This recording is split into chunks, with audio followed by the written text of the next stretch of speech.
Al principio de todo reinaba la gran diosa paleolítica, la Gran Madre, el inconsciente universal que mora en cada uno de nosotros, aunque lo hayamos sepultado en el olvido. Como seres limitados, recortados y medidos, los humanos enfrentamos lo absoluto con envidia, fragmentando su inmensidad en pedazos a nuestra imagen. Pero, como sentenció Freud, repetimos, recordamos y obsesivamente intentamos sanar lo olvidado. Y en ese juego extraño llevamos milenios atrapados.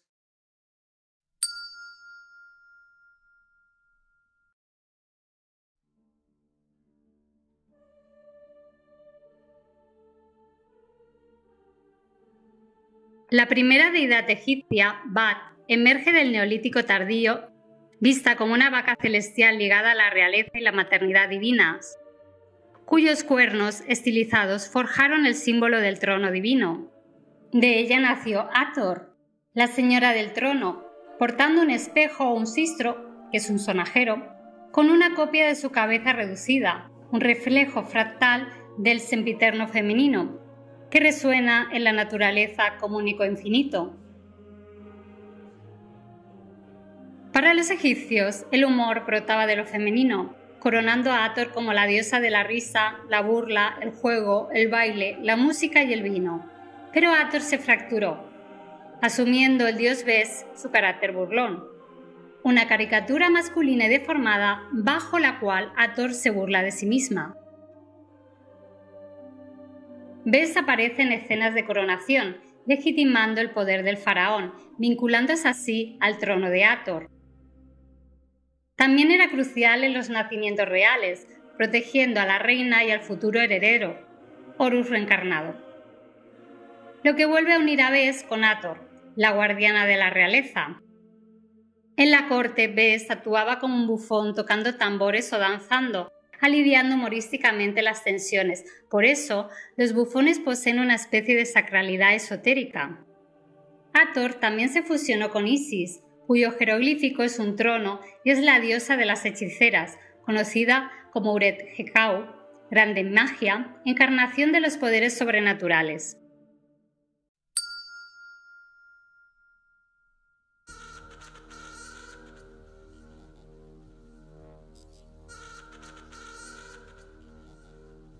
El eco de la diosa perdura en el carnaval, recuerdo del Carrus Navalis, donde bailarines con máscaras de Anubis paseaban la estatua de Isis en la Navigium Isidis, marcando la apertura de la navegación en el Mediterráneo, que se celebró hasta el siglo V y se fusionó con bacanales y saturnales. Las bacantes, enloquecidas por Baco, Dionisio, eran acusadas de desgarrar muchachos en los ritos orgiásticos, evidenciando, según Ovidio, el mal que habita en la mujer. En el periodo ptolemaico, tras Alejandro Magno, Hathor, señora de la ebriedad, se vinculó con Dionisio.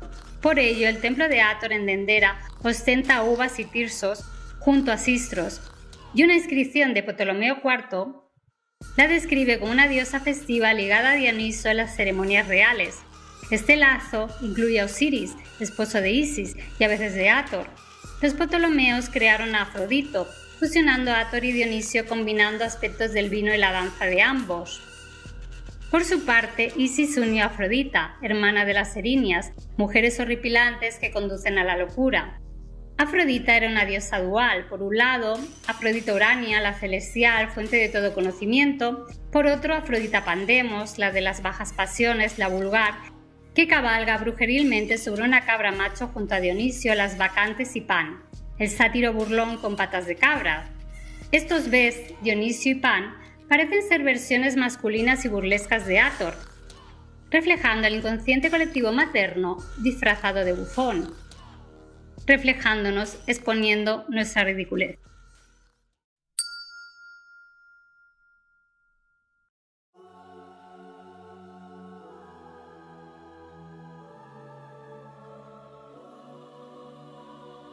Hathor en jeroglífico es un templo, una catedral, de cátedra, asiento. Alberga dentro de sí, a modo fractal, un trono cúbico, símbolo de poder, autoridad y estabilidad. Este símbolo es la casa de Dios, de Horus, su hijo, al cual representan los faraones en su versión terrenal como hijos de Dios. El jeroglífico de Hathor es un cuadrado dentro de otro cuadrado mayor. En 3 dimensiones, un cuadrado es un cubo, un dado de juego, porque la diosa nos otorga la suerte en su rodar. Por ello Hathor, el trono o dado, es la vaca manchada, siendo nosotros, seres sujetos al destino y la finitud, las manchas del dado. Los dados antiguos eran astrágalos de cabra, la montura de la Afrodita Pandemos, un símbolo destructivo, porque negar a la diosa, a la fortuna, a la que gira la rueda, nos conduce a la tragedia, palabra compuesta del griego tragos, macho cabrío, más oide, canción, significando tragedia la canción del chivo, al aludir al pánico masivo y enloquecedor que generaba Pan cuando tocaba su flauta. Y en correspondencia con lo anterior, no es casual que el mito apocalíptico hindú, el Kali Yuga, la era de la riña y la hipocresía, signifique la era del dado perdedor, al componerse del sánscrito Kali, número perdedor del dado, el 1, más Yuga, edad.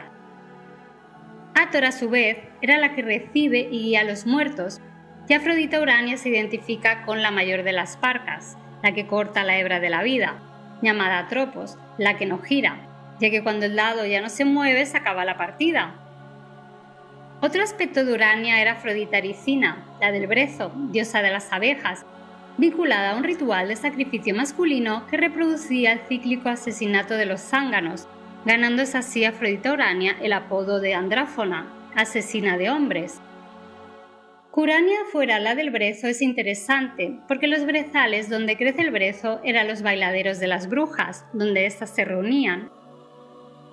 Similarmente, las Menades, las que desvarían, nodrizas de Dionisio, caían en un frenesí ritual, el esparagnos, donde desgarraban animales vivos e incluso, en ocasiones, muchachos consumían su carne cruda. El eco de ese delirio prende la llama de la caza de brujas, una inversión de roles en la que son las mujeres las perseguidas y asesinadas bajo la acusación de estar poseídas por espíritus malignos. Un ejemplo histórico de comportamiento de masa impulsado por el pánico moral, donde las personas, atrapadas en una psicosis colectiva, se tornan acríticas y primitivas, incapaces de razonar sobre las raíces de su fanatismo.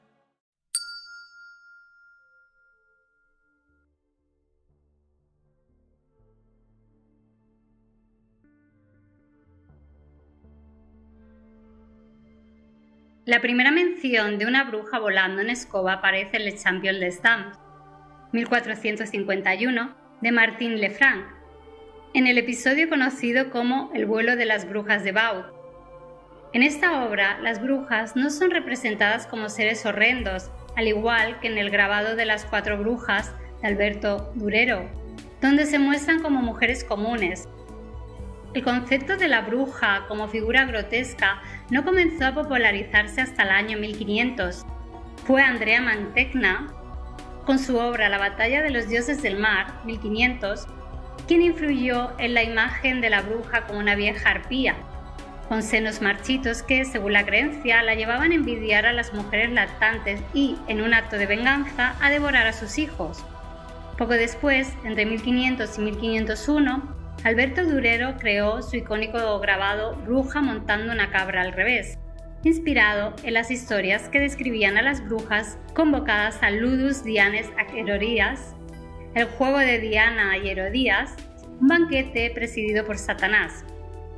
En estas narraciones, el demonio Magisterius, bajo la forma de una cabra, las transportaba a la reunión evocando la imagen de la Afrodita Pandemos montada de manera similar sobre un macho cabrío. Satanás, con forma de cabra, las esperaba sentado en su trono. Ante él se celebraban las misas invertidas, donde todo debía hacerse al revés, incluso caminar de espaldas, a modo de espejamiento por ser el diablo lo espejado, lo inverso a Dios.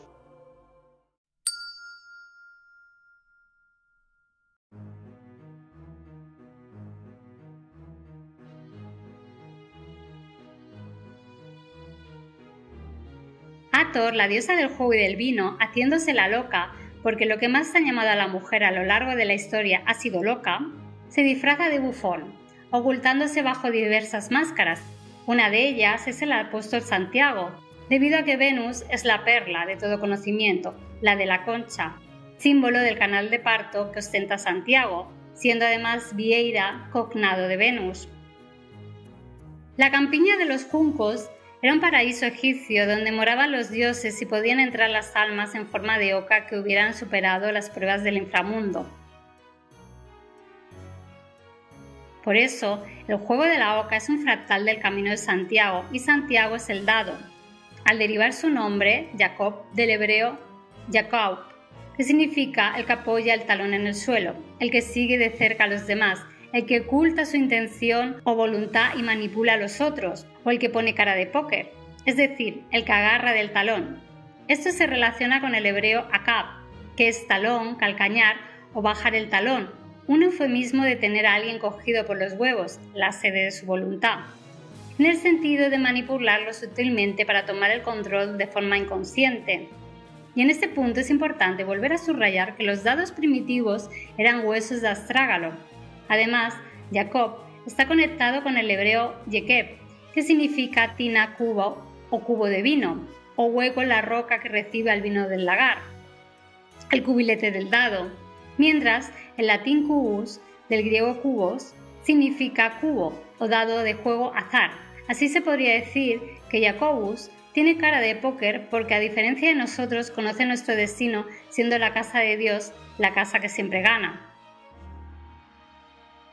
Los nexos entre Hathor y Jacob no terminan aquí. Así como Hathor era el trono del faraón, Jacob, recostado sobre una piedra, sueña con la escalera que asciende a la casa de Dios. Posteriormente, esa piedra le fue robada a Moisés por una princesa egipcia llamada Escota, derivación de Escotia, oscura, oculta, epíteto de Afrodita. Y el lugar donde se roba la piedra es Pihairot, la casa de Hathor.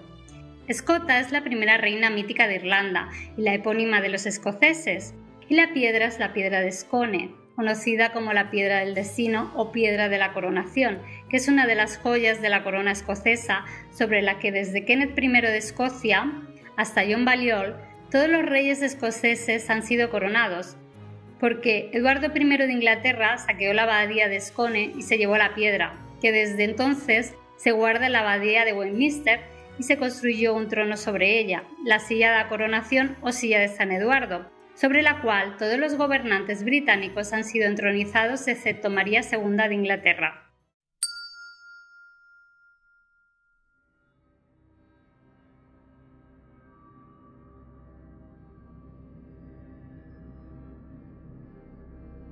Que Hathor sea el dado de juego y nosotros sus manchas guarda también una potente analogía con el tarot, conocido como la ley de Hathor.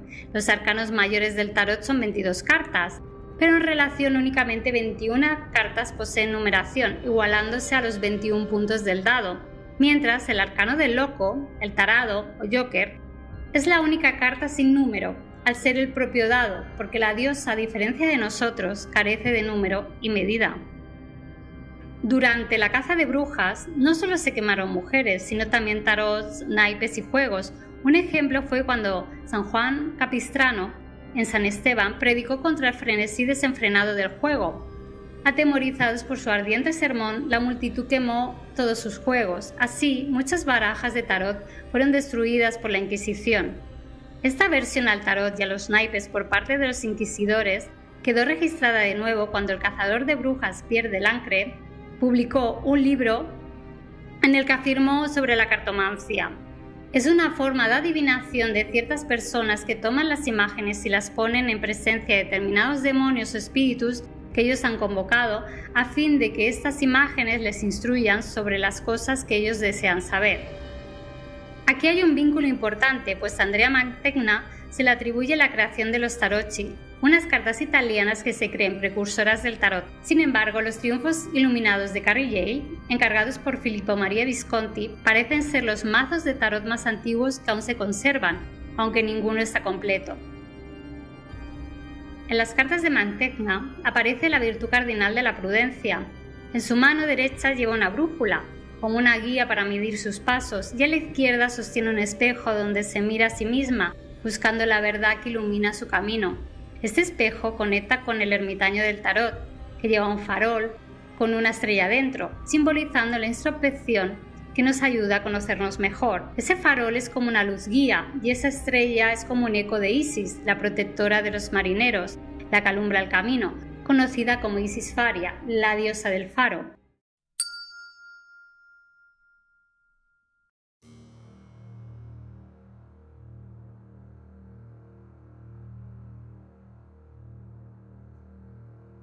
En la obra La batalla de los dioses del mar, de Andrea Mantegna, además de ver a la envidia, encontramos un espejo. Y hablando del espejo, la palabra envidia en latín, invidia, viene de invidere, que significa mirar adentro o meter la mirada adentro, al componerse de in, hacia el interior, y videre, ver, lo que sugiere mirar dentro de uno mismo, más que sentir hostilidad hacia los demás por lo que tienen. Aunque claro, a nosotros no nos gusta mirarnos dentro, preferimos fijarnos en los otros, y ahí empieza el problema, el mal de ojo o ahojamiento. Para el eminente etimólogo catalán Joan Coromines, tarot significa un porrón sin tarot, sin boca ancha, mal hecho, destatorat. Emparentado con el sentido de tarota, nariz grande, como la de las brujas, dado que pitonisa deriva de pituitaria, la glándula que se encuentra detrás de la nariz en la base del cerebro, y recordemos que la vieja de Mantegna tiene envidia a las mujeres que lactan.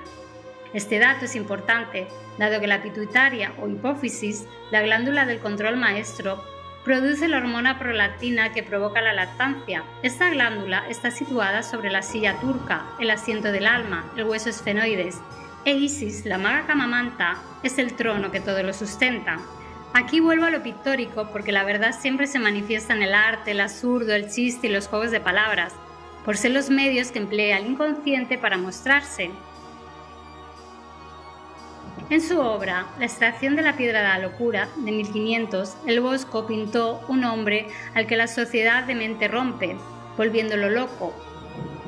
No lo están curando porque el que lo opera está coronado por un capirote de tonto, un embudo al revés, análogo a un porrón sin boca ancha, ya que Dios no puede verter su conocimiento por esa parte.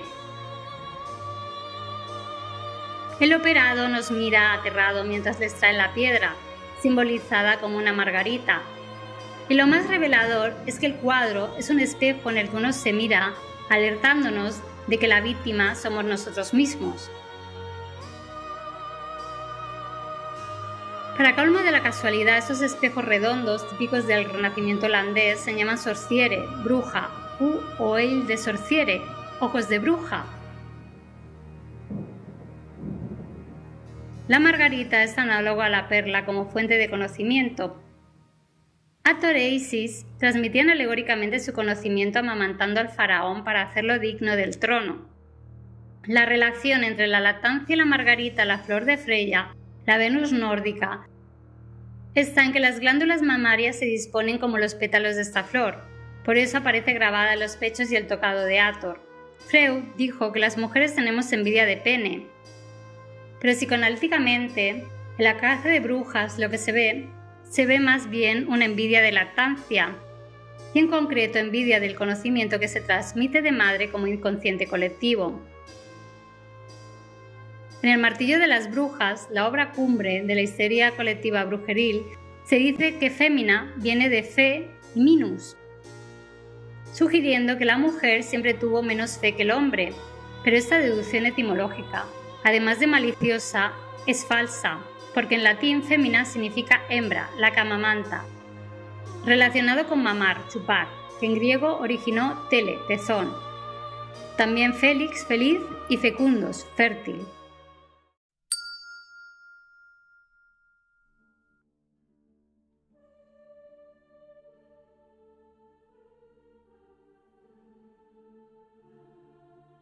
Otro símbolo que une a las brujas con la lactancia son los búhos o lechuzas que las acompañan, porque lechuza significa leche nocturna, al derivar del latín lac, leche, y noctua, o de nocte, noche.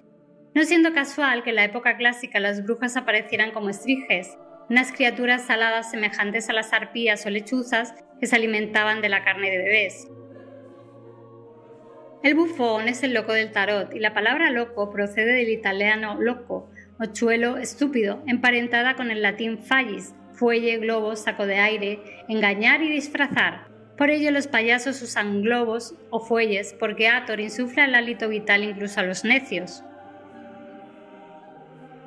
Sapos y ranas también se asocian a las brujas, y el latín bufo, sapo, evolucionó de la onomatopeya buf, origen de bufonis, que se usaba para ranas gordas y sapos, y acabó significando bufón.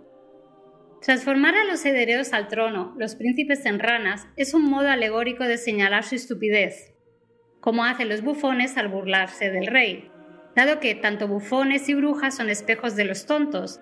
Si alguien afirma ver una bruja volando en una escoba, ya sabemos lo que es.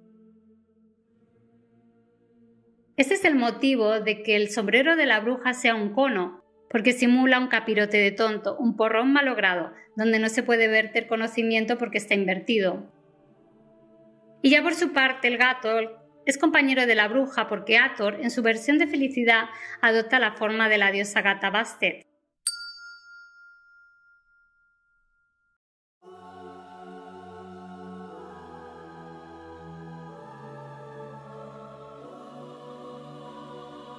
El bufón de la corte, ligado a la transgresión, constituía el espejo torcido del poder y poseía un carácter sagrado, siendo el único que le podía decir las verdades al rey sin morir.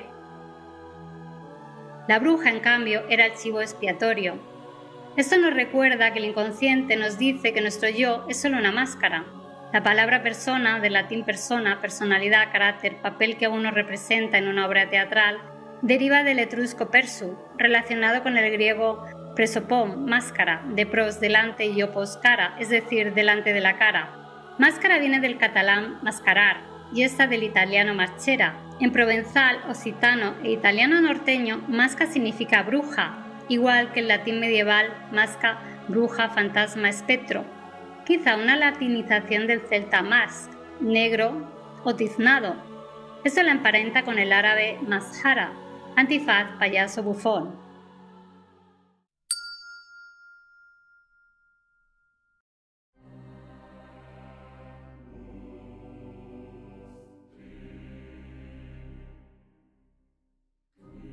Hathor también llevaba un collar de cascabeles que agitaba para adormecer su furia. Cascabel deriva del latín cascabus, caldero, o cascabolus, cacerolas, cencerros, del griego cacabolos, marmita o caldero. Y en relación el latín quasatio es sacudimiento, agitación, de quasare, golpear, agitar, dañar, dar muchos golpes, que es el sentido que posee la palabra arquetipo, algo que nos golpea para despertarnos y mostrarnos la verdad. En este sentido, Joker parece derivar del germano Juker, de Junken, picar, picor, picazón, y picar deriva del latín picare, pico, sonido de los pájaros, pic al picar, porque Hathor alimentaba al Ka, el alma pájaro, el espíritu del hombre.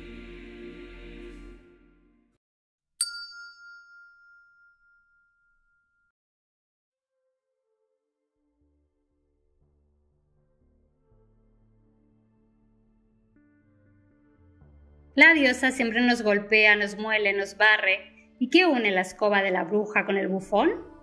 La respuesta está en la etimología de Till Eulenspiegel, personaje bufonesco que empezó a aparecer entre el 1510 y el 1515 en folletines impresos, aunque su tradición oral puede remontarse al siglo XIV. Su apellido, Eulenspiegel, de Eulen más Spiegel, se traduce como búho y espejo, porque se le representa mirándose en un espejo con un búho en el hombro. Pero Ulen, en bajo alemán, significa barrer, limpiar. Y en el lenguaje del cazador, Spiegel es trasero, grupa o espejo. Así, Ulm, Spiegel, significa límpiame el trasero o patéame el trasero. Ul también puede ser estúpido, dando el espejo de los estúpidos, algo acorde con sus relatos, donde pasea con un marco de espejo vacío que pone delante de la gente diciendo «Yo soy vuestro espejo», para mostrar sus debilidades y defectos. En su iconografía, Till Eulenspiegel lleva un Google, el sombrero de tonto, una capucha de piel de vaca hasta los hombros con dos cuernos rematada por cascabeles, ante lo que se ha de recordar que los cuernos de Hathor son una alegoría del trono. Till, como gran emblema del inconsciente que nos dirige, conduce un burro, y otras veces es el croupier de un jinete, el yo burro, que se cree que dirige. En estas ocasiones, Till se sienta delante y se burla sacando la lengua a los transeúntes, haciendo que estos se enfaden con el jinete, y si se sienta detrás, enseña el culo, airándolos por igual, mientras el jinete no entiende porque todo le desprecian, pues idiota como es, el yo nada ve ni entiende.